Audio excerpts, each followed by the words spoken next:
Muito bem, Júlio. Hoje, um dos temas aqui que a gente tem para abordar com a nossa audiência é o seguinte: nós temos uma parte da mídia brasileira que reconhece que houve excessos e que estão havendo excessos por parte do Supremo Tribunal Federal, especificamente por parte do Alexandre de Moraes, e até vou passar aqui para o nosso ouvinte uma parte de uma matéria da Malu Gaspar, do Globo.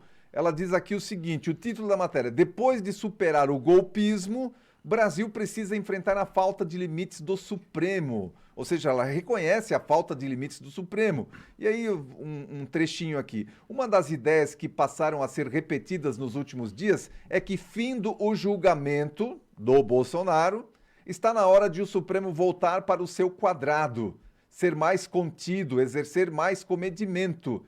Embutido no raciocínio está o reconhecimento de que o tribunal, Alexandre de Moraes em especial, foi além das suas atribuições em vários momentos. E tudo bem, porque foi por uma boa causa, mas agora chega. Dá para entender isso aqui? Dá para admitir uma situação dessa vinda aí dos principais veículos de comunicação do país? Bem, a Malu Gaspar, na sua coluna, apenas reforçou aquilo que a gente já sabe. Né, que o Supremo avançou e muito, e especialmente o ministro Alexandre de Moraes, justamente os limites do que, né, da condução de todos os processos, de todas as ações. Né.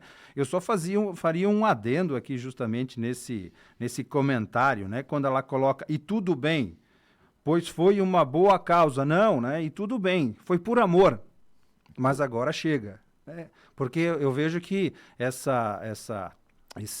toda essa condução feita pelo ministro Alexandre de Moraes, ela condiz muito com o que o governo estava precisando, né? E como a gente bem visto, falou recentemente, agora é uma pedra a menos no sapato agora do autogoverno.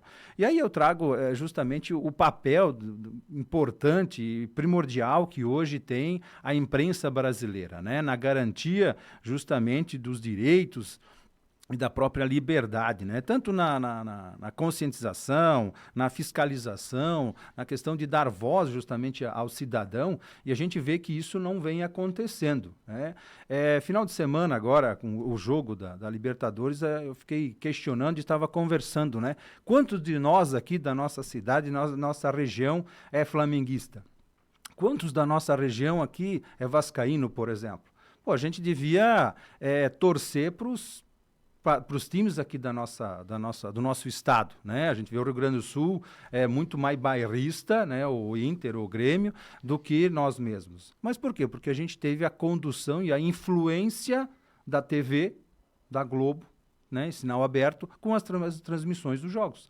Então, eu quando criança, eu quando jovem, né, tinha muito mais hábito de torcer para aqueles times importantes, grandes, que passavam na televisão. E a gente vê, então, o quanto que é importante e a gente tem que filtrar tudo isso que vem. Né? Recentemente, aí eu vi no último domingo, por acaso, o Fantástico, por exemplo, veio com uma matéria totalmente desconecta e enviesada, né, vamos dizer assim, sobre a questão aí de alguns municípios fazendo aquela devolução ou repatriando alguns cidadãos para os seus estados de origem, né? Pegando, né, algumas cidades do sul e sudeste. E pegou Balneário, pegou Chapecó, pegou Florianópolis. Só que dá para ver que realmente foi muito tendencioso, né? Porque não se entrevistou naquele momento nenhum morador de rua, né? Ou ao contrário, né? Nenhuma vítima de algum morador de rua, né? Nenhuma mulher que foi assediada, nenhum cidadão que foi agredido por esses moradores, né?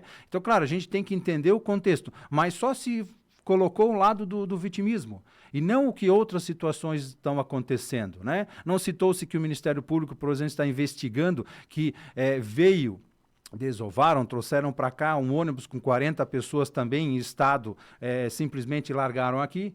E quer dizer, e o que o município de Florianópolis iria fazer? Então, assim, apenas um lado da história parece que foi contada. Lá no final, nos 2 minutos finais ainda, aí amenizou um pouquinho. Mas ver realmente o quanto que é importante o papel da imprensa, e agora, né, voltando ao caso citado aqui, estão Não estou dizendo reconhecendo, eles estão normalizando aquilo que a gente já sabe que acontecia.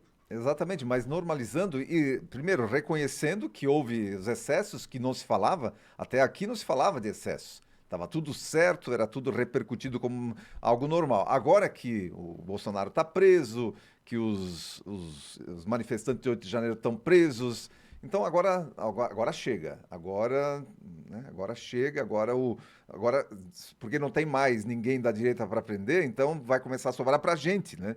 Então agora tá na hora de parar. Eu penso que seja esse o raciocínio dela, né? Malu Gaspar.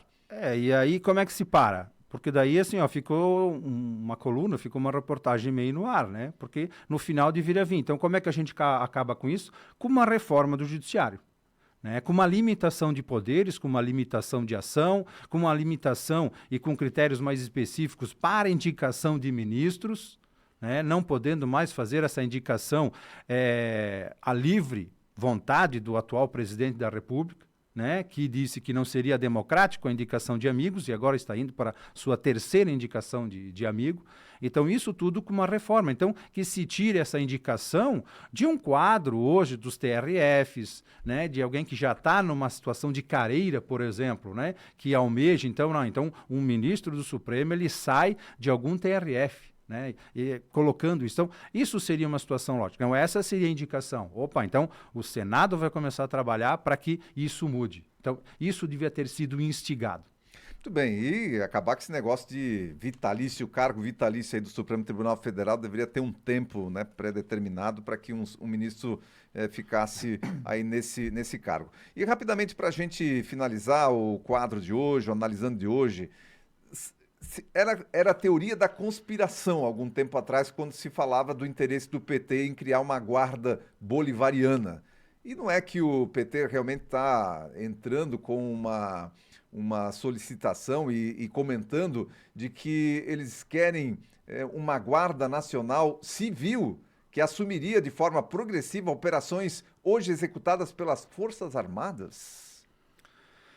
Olha, vamos lá, né? O que falta no Brasil não é polícia. O que falta no Brasil é condições e uma forma de acabar com a impunidade. Eu acho que esse é o primeiro ponto, né? E aí, claro, por que essa polícia?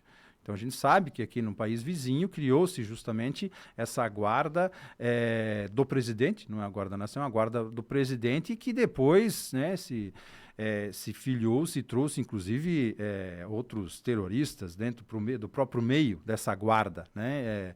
Mas é bem diferente do que eu acho que quer se implantar aqui, né? Eu acho que não condiz e já digo que eu vejo que esse projeto não deve avançar.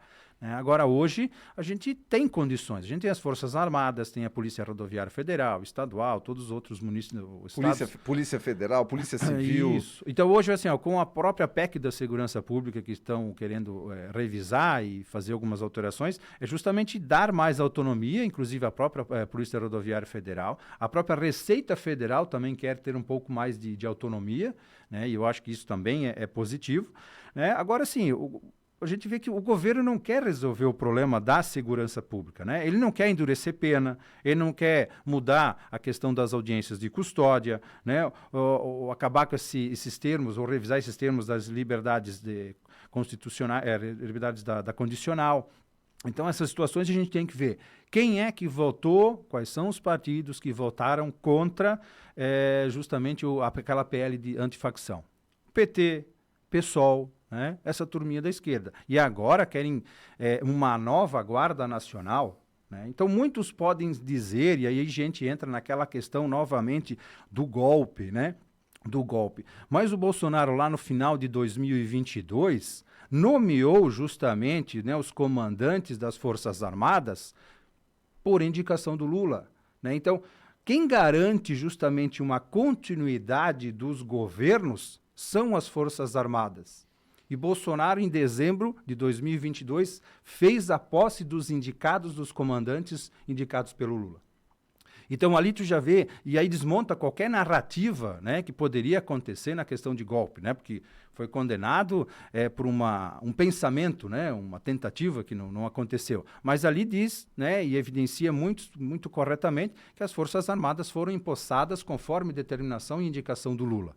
E aí garante essa soberania. Então, hoje nós temos, né, as Forças Armadas que possam fazer isso. E cada área, o Brasil territorialmente é muito, muito grande, né? Não tem como uma guarda dessa conseguir atuar em pontos diferenciados. Hoje, a Polícia de São Paulo, o próprio BOPE, são reconhecidos internacionalmente pela sua efetividade, porque isso é uma guerra urbana. Então, nem o exército tu consegue combater, né? Porque a dinâmica, né? A forma de entrada de estudo é diferente. Né? Na mata, na Amazônia, numa fronteira, dentro da cidade, são estudos, são análises, são formas de combate e atuação diferentes.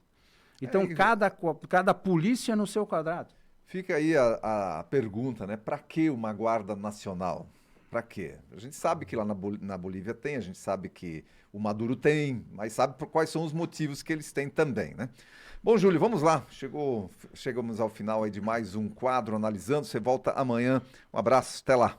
Um abraço, obrigado. Queridos ouvintes aí, uma ótima terça-feira a todos.